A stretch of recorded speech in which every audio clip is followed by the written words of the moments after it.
Brother, brother, hello, brother. Hello po. Oh, Rinig po. Brian Carion. Anong lokal ka, brother? Lokal po ng Cubao, Aurora. Oh, nagdestino ako Ang ano dyan dyan. somewhere in 2002 or 2003. 2003 lang po ako ng bautismuhan eh. Baka ano, hindi ko talaga kayo nakita doon siguro. Ang diakono nun si 2003 po ano, ako. ang diakono nun si Brad Bong. Brad Bong Rabe. Yung gitarista. Nagigitara ba yan si Brad Bong? Parang... Brad Bong ba yun? Yung tingnan mong picture? Ay, si Brad Minyong yon, si Brad Boyet Prado. Oo, si Brad Boyet, I mean. Po. Sa akin bro, wala kang camera bro. Paano ba yon? Hindi ko rin alam Black ka lang. bakit ba? Pero nakikita niyo po ako. Oo, nakikita kita. Okay. Hello. Gusto ko makabalita diyan eh. Kasi Ano, no? namadali po ako pag-exit diyan eh. Magko-closet pa sana kami ni Mrs. Oo. Ano kasi, may pinagkwentuhan ako diyan isang araw sa na GS. Opo. Pero alam ko magsusumbong 'yun eh. Kaya lang hindi ko na malayang pagkasumbong niya, mga oras lang po 'yun. Oras lang po 'yun, niyari na kaagad ako, ni-remove na ako sa lahat ng GC. Anong pangalan nung GS, Group Servants? Bata pa 'yun kung tutuusin eh. Israel Batalyer. Yung batalyer na yan, marami rin yan, mga isang pamilya rin sila. Officialis din dati yung tatay niyan. Tapos siguro sa power nila, parang minana niya rin talaga yung pagka-power ng tatay niya. JS siya ngayon, yung bata na yon. Oo. Kasi as in parang mga 20 plus pa lang yata yun, no? Edad o 30 na rin. Oo. Mga 30 plus years na rin siguro yung kapatid na yun.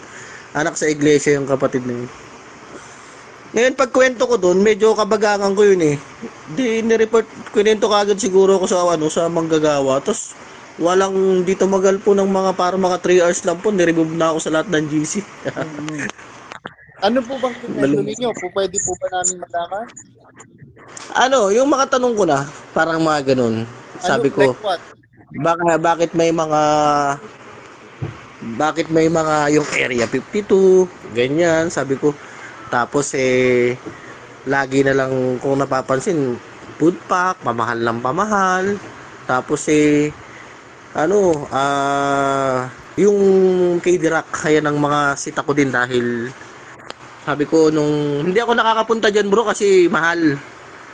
Ang nakapunta lang ako diyan kasi yung sponsor na Toka na may binayaran na ng mga...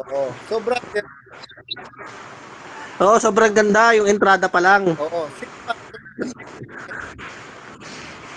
Tapos sa lahat ng mga kapatid, pagka meron kang tanong, automatic mamarkahan ka nila nakalaban na.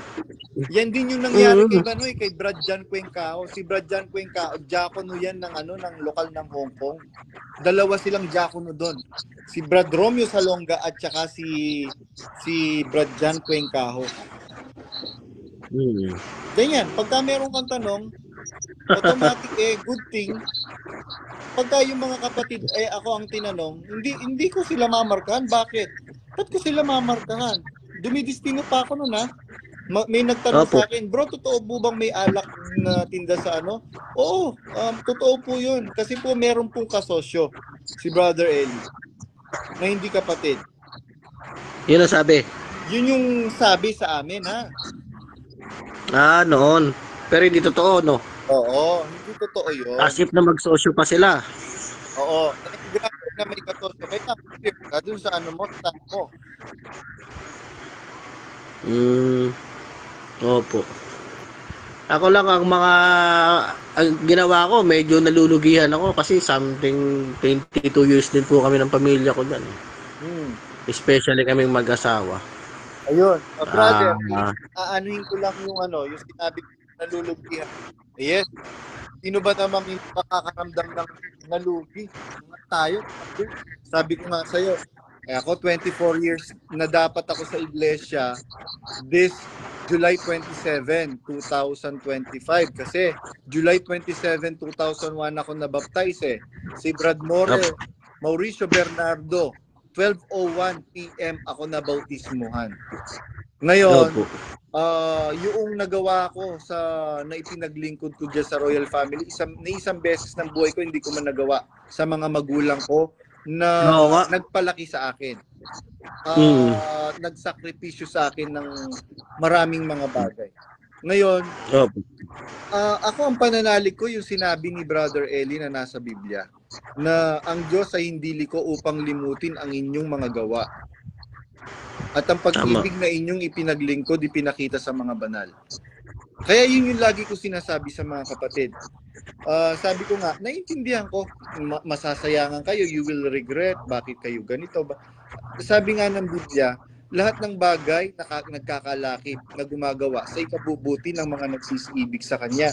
Sabi ni Brother Eli, patunayan mo lang na mahal mo ang Diyos, iniibig mo ang Diyos, rest assured, makakatulog ka ng mahimbing. Bakit? Mahal mo ang Diyos eh. Gagalawin ka ba ng masama? Bakit po ganun? Meron pong nangyari sa akin ano. Yun nga yung kagandahan nun eh. Tingnan ninyo, magbasa kayo ng Biblia.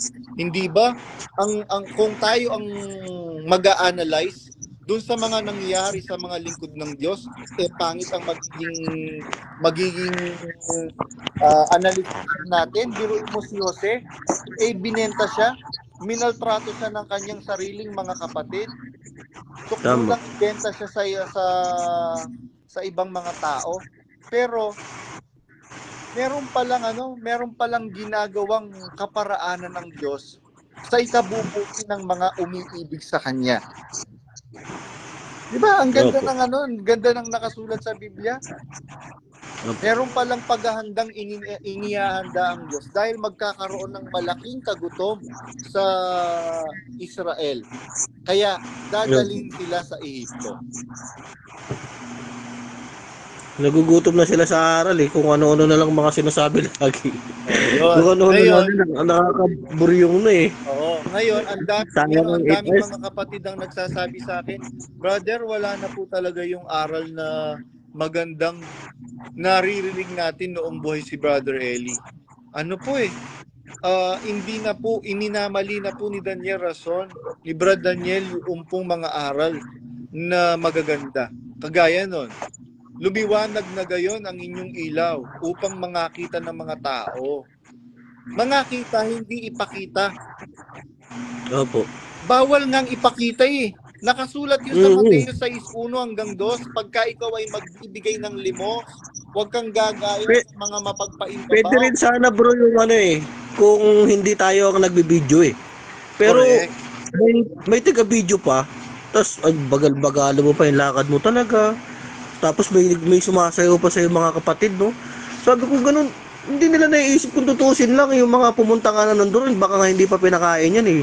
Patawarin pero sigurado ako lamang sa mga pumuntang sumayaw doon, mga nag-Gcash doon. Hindi pa binigyan ng pagkain yun. Hindi ka nagkakamali doon.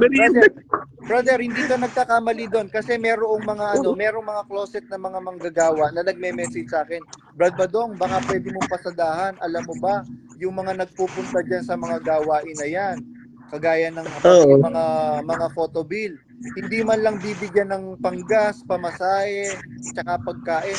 Sarili naming gastos yan. Sabi ko, patawarin, tas nakukuha niya yung may taga-sayaw pa siya doon. Kung tutusin kuha mo lahat ng ang karangalan na lang doon eh. Dapat nga doon kung sakali, kung nasan man ang lugar na yun, kung talagang makatwirang ka, ibigay mo sa nakakasakop na lokal yun doon. Kung sino man ang lokal doon na diakono, mga opisyalis doon, tapos ihanay mo yung lahat na nagpukpuk doon, naghukay doon ng mga kapatid, yun ang ihanay mong parangalan doon. Di ba ganoon? Correct. O At sabi, saka ang itatanyag, hindi yung karangalan ni Daniel Rason na mabaho ang paa, na pokpok ang nakuwang asawa. yung patawa. Pagtatanggol ninyo, pokpok, bakit niyo pag-uusapan yung buhay? Ayaw niyo palang pag-usapan yung buhay na dating pamumuhay niya, no? Bakit inuungkat niyo ngayon yung buhay ni Brother Eli?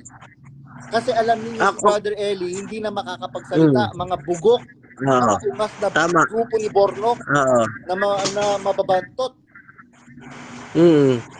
Ako nga, kung alam ko lang dati yan, medyo baka kine-question ko na yun eh. Kasi sa ngalan ng linyada ng mga madalisay na mga nagre-relihiyon, dapat yung root ng lahi mo, talagang walang kapintasan yan. See to it na dapat pati pamilya mo, mga kamag-anak mo, gusto ka. Correct. Wala yung parang katulad ng Sis Myra Jan Rason o kaya yung tsuhin niya na kapatid din naman dati na pinagdudupang-dupang pala ng lahi nila o dinimanda pa. Anong klase yun? Sabi ko, yan ba ang linya na kayo? Hindi ko lang alam yan dati. Pero kahit lately ko lang nalaman yan. Pagkuha ko pa lang ng mga impormasyon na nag-alak-alak na, sabi ko hindi na ito yung totoo. Nagtinda lang alak doon kasi nililihi mo pala pagka may bibisita ron, itatago mo, hindi mo papupuntahin doon sa area ang lumalabas doon, Brad Badong, para kang sinabuhat ni Brad Eli doon, yung mga solid talagang mga membro na hindi magsasalita, parang ganoon, Parang gano'n. Kaya tingnan mo, brother. Di ba pinagbibintangan akong probes? Hindi ako probes. Alam ko lang gamitin yung unang-una, yung utak ko at saka yung bala ko. Gera to battle ito Mga bubuk ba kayo? Mga baliw ba kayo? Mga siraulo kayo? Biruin mo, nasa gera kayo, banat kayo ng banat. Si Badong magaling kasi. Magaling sa strategiya. Tama. Ayun, sabi ko, kahit sa akin sa unang Timoteo 3:2, ang obispo dapat walang kapintasan. Ayan. Dapat ang obispo walang kapintasan. Ayan. Pero inyo pinagtatanggol nyo ngayon yung pokpok. Dapat pagka obispo ka, asawa ng isa lamang na sumasampalataya. Ang dami pating asawa dyan na babae, ba't doon pa siya pumatol? Correct. Ba't sabi ko, ang daming kapatid na berhen dyan, tas dati nga naririnig ko pa yung angas niya na parang, ang dami raw may gusto sa kanya sa GMA7, mga ganun. Sabi ko, kung titingnan ko naman yung mga newscaster doon, magaganda rin naman talaga, mga kasama niya, mga matitino din yung pamilya. Tapos, ipipilit mo yung sarili mo doon sa may aktibong asawa, tapos ang trabaho, Japayuki. Parang ganun, di ba? Correct. Sabi nga ni Mama Mary Myra Rason, sabi niya, ano bang trabaho nun? Di ba pokpok ang asawa nun, nanlilinis ng tubo, ng may tubo? Tapos ngayon walang trabaho, ikaw ang nakapangalan sa KD Rock pati. Oo, yan. Wala kang hanap buhay, nakapangalan sa iyo yun. Sabi ko gano'n. Brother Brian Carrion, nakahanda ka na bang kusikin din ng grupo ni Bornok na babantot? Opo, talaga. Ano man, kasi laban nga Opo. Yan. Di ba? Yan po sila dyan. Ang daming kakampi ni Ang daming kakampi ni Badong, At saka yung kakampi ni Badong, mga may utak at may mga pinag-aralan. Ikaw, Bornok, sino ang kumakampi sa'yo? Meron bang kumakampi sa'yo? Yung katulad mong mabaho ang pamumuhay. Bornok, kung gaano kabaho ang pagmumukha mo, ganun din kabaho ang pamumuhay mo. Opo. Sabi ko ganun, patawarin. Ano ko dyan, sinashoutout ko ngayon mga kaya lumabas din ako Baka may mga nahihiya pa dyan, baka makita tong video ko, mga taga Cubao Aurora dahil pagdating niya sa Cubao, pioneer yung Cubao Aurora Ibinabalita ko sa'yo, ang daming closet dyan sa Cubao Aurora. Ay, salamat sa Diyos. Kasi, nadistino ako dyan, nakita ako ng mga kapatid. Mahal ako ng mga kapatid dyan. Bakit? Nadistino kasi ako dyan Nakita nila kung paano dumistino si Badong. Si Badong ay hindi manggagawang kanin. Opo. Yung mga ngayon na lang talaga dahil sa pakinabang eh. Parang ganun eh. Hindi, wala na silang ginagawa. Parang yung Brad Bryan nakapangalan ko, panay vlog na lang. Maliit. Panay vlog na lang siya, panay PR na lang siya sa ano eh. Wala na silang aralan. Ano kaya ang nangyayari na doon sa mga worker na ganyan?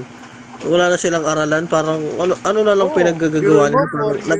4 years nang nangunguna si Danya Rason. Ni aralan at saka ni meeting ng manggagawa, siguro 2 beses lang nagpa-meeting sa buong mga manggagawa itong si Danya Rason.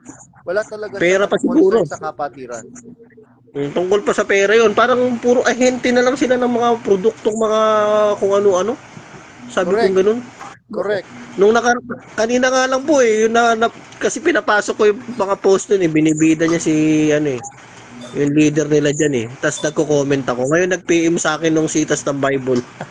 Sabi ko, sinong Diyos yung tinatawag mo dyan na ganyan-ganyan na parang gano'n, nasawayin daw yung sawayin yung mga kalaban nila, parang mga ganun. Sawayin ka nawa ng Diyos.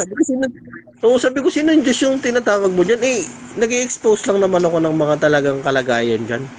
Sabi ko sa kanyang ganun. Nung mga huli nga ang nakakapagkwentuhan pa kami doon, as officer ako doon ipinagpaalam yung isang kapatid na gusto pang mag-asawa noon si Brad Boyet Hindi siya pinayagan ni Kuya. Ganun. Tapos maganda pa naman yung okay din naman dahil matatanda na sila, may mga bahay naman na sarili sila mag-asawa. Si Brad Boyet, artist yun. Hinadlangan sila, tapos sabi ko, ngayon naintindihan ko, pahadlang-hadlang tong leader na to. Yung mga anak niyo, may trabaho ba mga anak mo? Bugok ang Danya Rason? Ang gaganda ng mga tinatamasa puro mga walang trabaho, puro mga sabi ko, kami mag-asawa hanggang mga talagang wala kaming minana mula sa magulang namin gusto namin magpa-private sa anak namin, hindi kaya Tapos sila, kung pag-aaralan mo nga naman, may driver, may sumusundo, nasa eskwela ang laptop. Tapos pag may isip mo nga naman, yung mga wala nga naman trabaho yung nito. Meron niya akong kalituhan nakaraan nag-uusap kami ni Mrs. Dati nung nandiyan dyan, pinagmamalaki ni Kuya. Kasi nung mga nakaraan, may sumasagot sa akin mga kapatid. Sabi ng banan sa akin, ngayon, nagdenegosyo yung tao. Maraming naipon yun sa pagtatrabaho. Sabing ganoon, kaya nagkapuhunan. Medyo, hindi ako nakasagot doon, pero ngayon bigla akong naalala. So, ba't nung active tayo dyan, ang pinagyayabang nyo, ang buong sahod ng Daniel Rason para sa iglesia.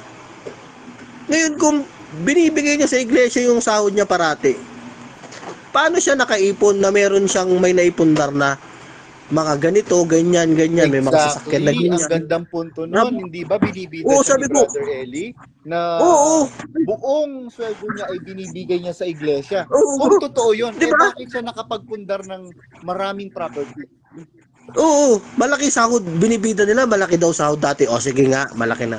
Tapos, ba't meron din kayong claim na sasabihin nyo dati, binibigay yung sahod dyan, nandyan pa na sa part nga nung Brad Willie Santiago binibigyan niya para ng 10,000 ganun kasi walang utang na loob yung tao na naintindihan ko nga sa isang banda. Marapat nga lang din naman nabigyan mo ngayon ng pera kasi hindi na nagtatrabaho si Willie Santiago naging alipin nyo ng tiga-base. Makatwiran naman talaga kung bibigyan nyo nga rin, tapos pagtapos biglang isusumbat, tas salawahang kayo. Dati may pera ka, ngayon binabanggit nila marami kang pera. Tapos nung active tayo dati ron, sinasabi nila yung pera mo nilalagay sa iglesia, di ba? Ang lalakas bandaya, iba-iba yung sinasabi. Pagka ngayon naiintindihan ko, may isasagot na ako sa kanila, naalala ko lang. Ako din naiintindihan. Buong sahod daw. Naiintindihan ko na itong mga sa demonyo talaga to. Bakit? Biruin mo, alos buong buhay ko ginugol ko sa kanila, tapos papatangan nila ako ngayon lumalaban sa aral. Anong labanan kong aral? Yun nga yung ano, kaya nga ako nag-expose ng nag-expose eh. Bakit? Anong nilalabanan kong aral? Eh, kayo nga ang maraming nilalabag na aral. Ang tindi ng Talagang paratang nila, no? ng aral, kung gawin Ituturo nila sa aral, pag na-expose sila, aral lang sasabihin nilang nilalabanan mo. kaya nga, yun nga po ang gusto ko pong ipunto sa Brian. Kaya nga po ako nag-expose. Hindi naman talaga dapat ako mag-expose ng mga kabulukan nila eh. Eh bakit ako nag-expose? Para na ito pong mga ito, isa tipo, piruin ninyo. Sasabihin ninyo, kalaban ako ng sino ba kayo ni pamilya rason? Pero Pero sarili mo lalagyan mo ng pampatulog yung inumin ng kapatid na Ramon Espanyol. Tapos pagkagising niya, nakasubo na yung bunganga mo. JR Rason, kulit. Daniel Rason Tapos Jr. wala silang inaction diyan, nilihim nila, hindi masuspindi, hindi maano. Oh, yun ba? Mapapasinungalingan ninyo? Sige, pasinungalingan mo yan. Supain ka pala, Daniel Rason Jr. Di ka na nahiya? Meron niya ako bro na in-unfriend ako ng kasi sinisendan ko ng video mo. Sinisendan ko ng mga proof natin. In-unfriend ako nung kapatid na kabagangan ko yun nasa USA. Local ng ng USA. Brad Julius Vargas yun. Ang naka-hold siya na hindi pinapadpit. Nakaraan ako pa yung nagsisend sa kanya ng link eh. Kasi nakasuspindi siya, hindi siya pinapadalo ng lokal ng New York. Ako pa nagsisend ng link kasi may link ako mula sa mga magulang ko, yung mga matatanda. Binibigyan ko rin siya pero pinaalam ko rin sa lokal. Kasi hindi siya pinapasok na. Ang problema niya, kasi yung asawa niya bro sa dito sa Pilipinas, nag-asawa na. So siya nag-asawa, parang may ipinaalam siya ron. Ang finding sa kanya, pagkatapos mong hindi nasikaso yung asawa mo, nakapag-asawa, tapos magdadala ka ng asawang ipapaalam sa amin ngayon, hindi sinuspindi siya for that. Sabi ko nung nakaraan, nung nagbabasa-basa na lang siya tapos hanggang sa blinak na lang ako. Pero talagang ganun.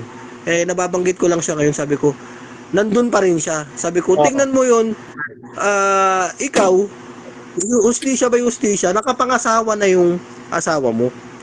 Nagsasama na. Ganito, ganyan. Tapos, ilang panahon na rin yan. Ngayon, nung nagpaalam ka, may papaalam ka, sinuspindi ka pa rin. At sinabihang hindi ka pa pwede sa lokal. Akala mo kung sino silang napakatataas yung arte nila sa mga kung ano-ano. Tapos mayroong mga ganyang lolipapan. May, sino ba yung, kanino ba yung prima sa Longga, bro? Kay Brad kay Sunny Catan. Di ba? May ganun na. Oo, iniwan, may ganun.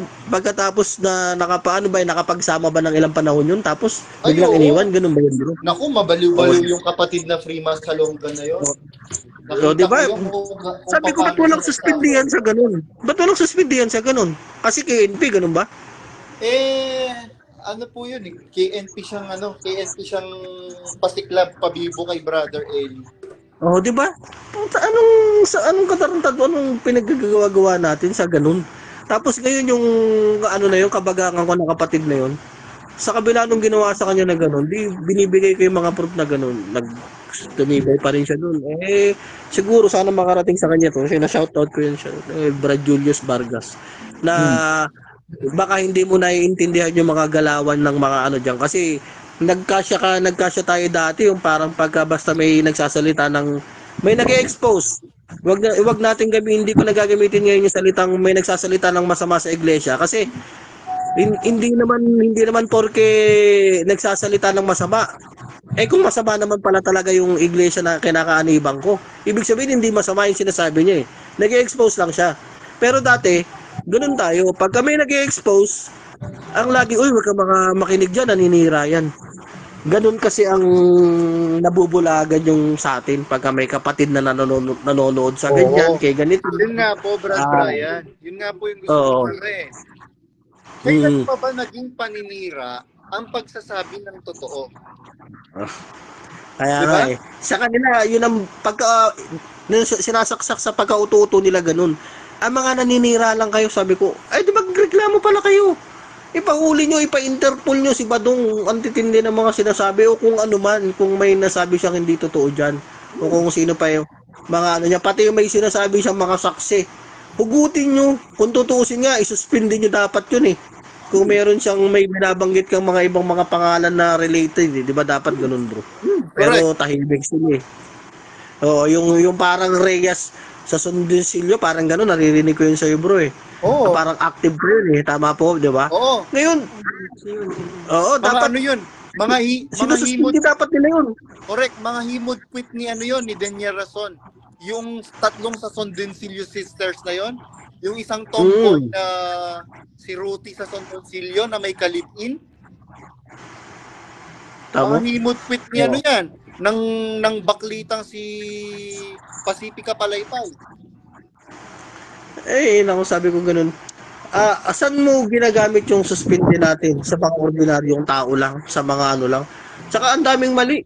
Kasi nung marinig ko minsan kay Brad DK yan, ang banggit ng ano, yung saway nyo silang may kabagsikan.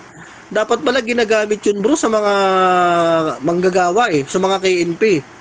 Kasi pag ginamit mo yun sa mga membro lang, na wala ng ulo, pagka sinuspindi mo, humayag sa maraming mga kapatid, baka hindi na magpatuloy yun eh.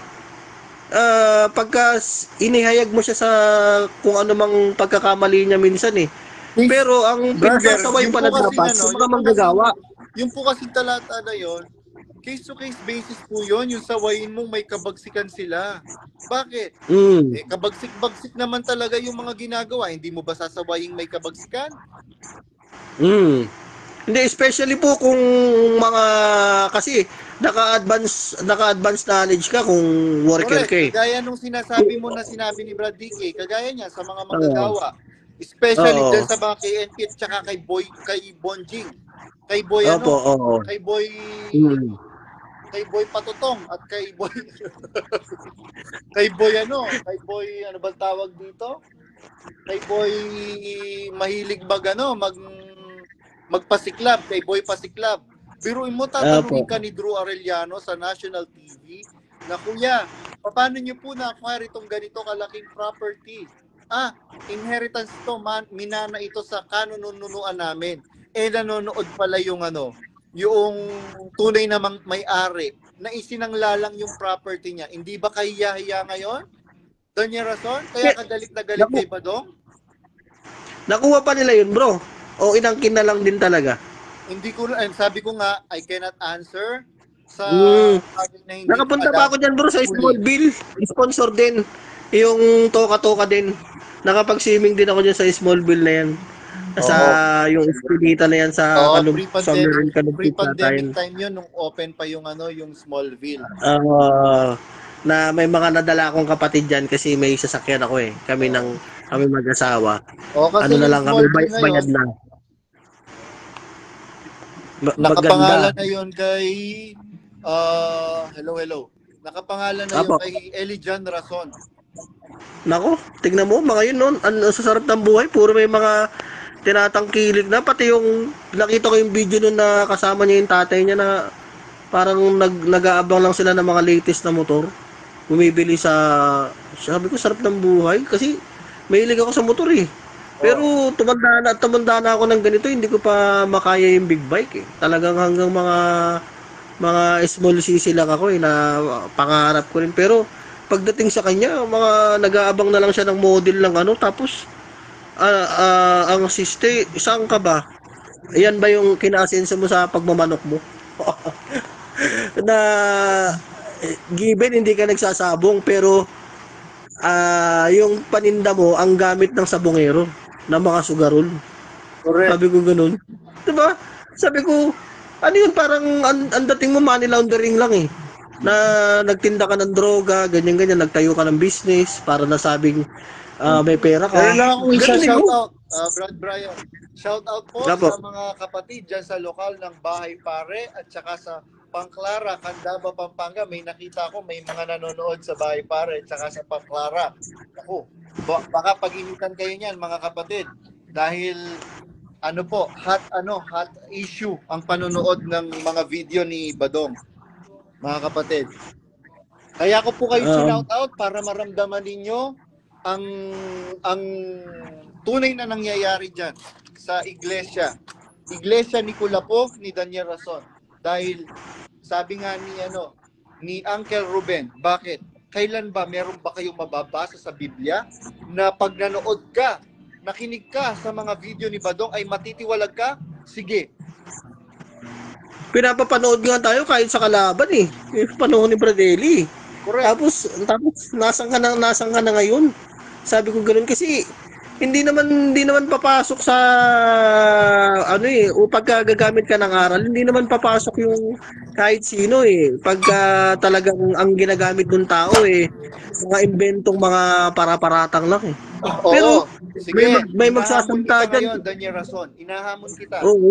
Sa lahat ng KSP, May magsasalita dyan, inahamon ko tsuhin kayo. niya mismo. Oo, Brad Brian, saglit lang po. Meron lang Opo. po ako sasabihin. Inahamon kita ngayon, Daniel Rason. Sabi ni Uncle Ruben na tsuhin mo na matandang kapatid sa iglesia sa panahon pa ng kapatid na Perez. Sabi niya, bakit? Meron ba kayong mababasa sa Biblia na pagka nanood ka sa video ni Badong ay matitiwalag ka? Sagutin niyo yan. Daniel Rason, sagutin niyo yan. At maraming nanonood kay Badong na matatandang mga kapatid. Brad Brian, malolobat na po defensive yung talaga eh. cellphone ko. Malolobat na po yung cellphone ko. Okay na po bro. Salamat Uling po sa pananalita po, Brad Brian. Sige, Hanggang- magsalita po kayo ngayon. ang akin lang po siguro manindigan kayo. Wag po kayong matakot kasi hindi ko kayang ipaliwanag eh, pero maraming mga katulad nila Brad Badong, nila Brad DK at iba pa. Ang lagi kasi nilang kinakatakutan, Brad Badong, i-request ko lang sa inyo pag magsasalita kayo kung ano kasi yung pagpapatuluyan pag umalis diyan. Medyo doon po ako kinakapos eh sa mga nakikita kong Saan po mga tayo magpapatuloy? Kay Kristo. Yun po yung inihanda Oo nga ng Diyos. eh. Buhat na nating lakaran. Nabuhat Oo na nga una po eh. upang siya nating lakaran. Doon kadalasan sila may Kay Kristo po tayo mga closed magpapatuloy. Kaya Opo. nga, di po ba sabi ng ni Kristo, ako Gusto, ang daan, gusto pa rin nila ang bro, yung parang may katotohanan at ang grupo eh. buhay. Parang ganun eh. Doon siguro natin sila i-debunk na natatakot sila. Parang gusto nila eh. May grupo pa rin sila. May leader silang taong niluluwalhati na pwede naman sana eh kung matuwid eh. Pero hindi eh. Yun lang po. At wag silang matakot. Ako bang dapat ay Kasi- mapagpasalamat. Brad Brian, saglit lang po. Sabi Opo. kayo maging mapagpasalamat. Opo, opo. Natuloy na Brad Brian. Na sa Colossus 3:15 yun, kayo maging mapagpasalamat. Sapagkat ito ang kalooban ng Diyos kay Kristo. Kalooban ng Diyos Opo. na maging mapagpasalamat ang tao. Through Jesus. Mm. Brian, sige po, hanggang dyan lang Opo. po. At Salamat po sa Diyos. Salamat po Opo. sa Diyos. Bye-bye po. Bye-bye. Kapag